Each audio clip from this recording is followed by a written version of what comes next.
Entramos al maravilloso mundo de las identidades pitagóricas.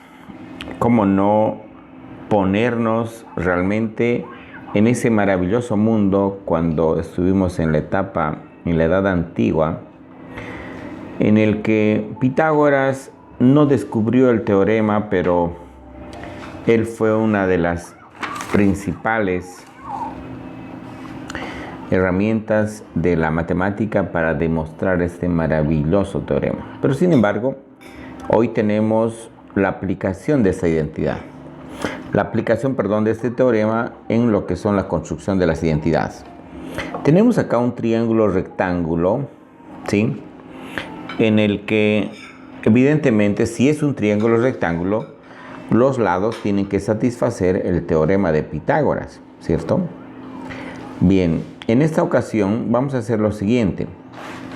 Vamos a dividir a cada uno de los lados, ¿sí?, por el lado que corresponde a la hipotenusa. Es decir, voy a dividir todo sobre A. Sobre A. ¿Estamos de acuerdo? Los tres lados los estamos dividiendo sobre A. Entonces el triángulo va a ser obviamente semejante. Ahora, de acuerdo al teorema de Pitágoras, nosotros sabemos que los catetos al cuadrado, es decir, por ejemplo, en este caso el primer cateto, que sería C sobre A al cuadrado, más el otro cateto, que sería B sobre A al cuadrado, tienen que ser igual a la hipotenusa al cuadrado. En este caso, la hipotenusa al cuadrado sería A sobre A. Recordemos que la relación entre el cateto opuesto y la hipotenusa, ¿sí?, es a la que vamos a llamar nosotros seno de alfa. El seno de alfa es igual a ¿qué? Al cateto opuesto sobre la hipotenusa en el triángulo original, ¿verdad? Y el coseno del ángulo alfa va a ser igual al cateto adyacente sobre la hipotenusa. Entonces, B sobre A para nosotros es igual al seno de alfa. Seno de alfa al cuadrado. Y el C sobre A para nosotros es coseno de alfa. Entonces acá tenemos coseno de alfa elevado al cuadrado.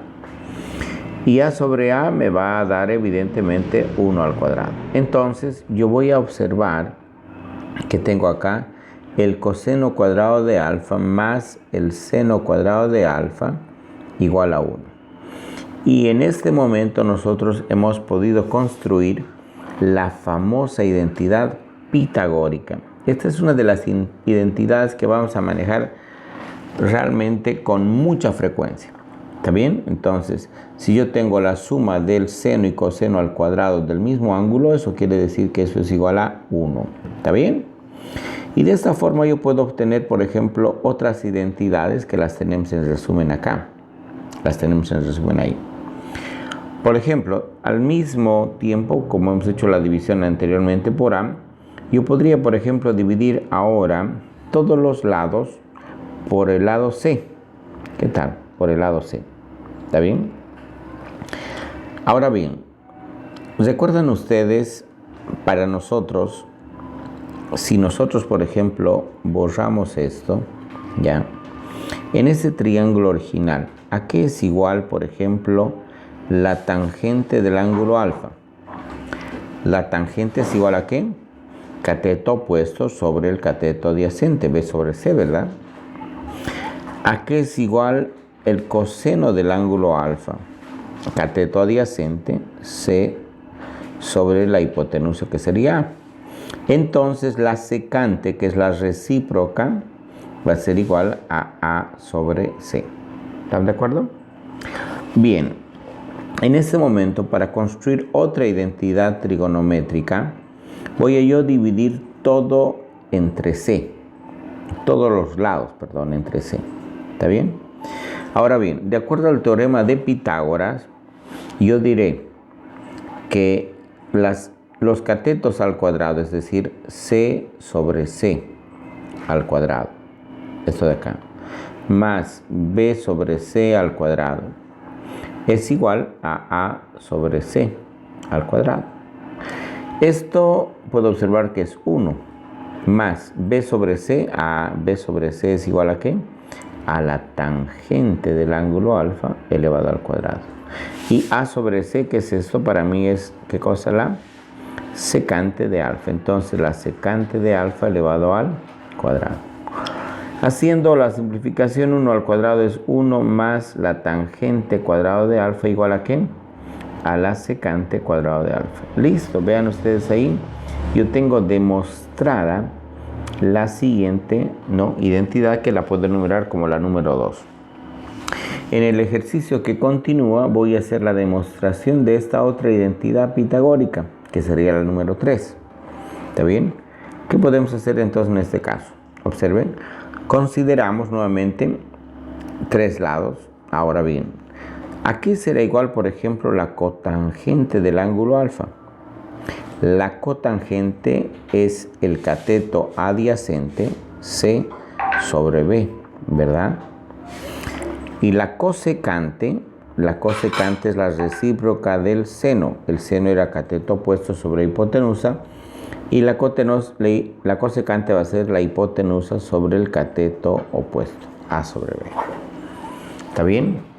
Ahora nosotros vamos a dividir a todos los lados por el lado B. B y B. ¿Está bien?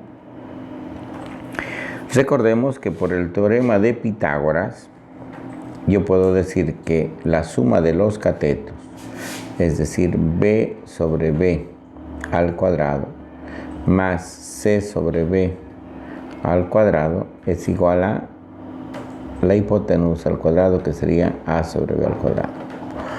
Observemos que vamos a aplicar acá estas identidades recíprocas que las hemos obtenido ya en un principio. ¿Está bien? La cotangente del ángulo alfa es igual a ¿qué? La cotangente del ángulo alfa va a ser igual a, en este caso, a C sobre B, ¿no? Ahora esto evidentemente corresponde a otro ángulo. ¿Estamos de acuerdo? Bien, ahora esto B sobre B para nosotros es igual a 1 al cuadrado más C sobre B. C sobre B para mí es igual a la cotangente del ángulo alfa al cuadrado. Igual, y A sobre B es la cosecante del ángulo alfa elevado al cuadrado. Entonces esto es 1 más la cotangente cuadrado de alfa igual a la cosecante cuadrado de alfa. Listo. Con esto en realidad nosotros habríamos mostrado la identidad número 3. Observen ahí, 1 más cotangente cuadrado igual a la cosecante cuadrado de alfa. ¿Está bien? Con ello prácticamente nosotros hemos logrado construir las identidades pitagóricas que las vamos a utilizar con mucha frecuencia. Esperamos vernos en el siguiente video.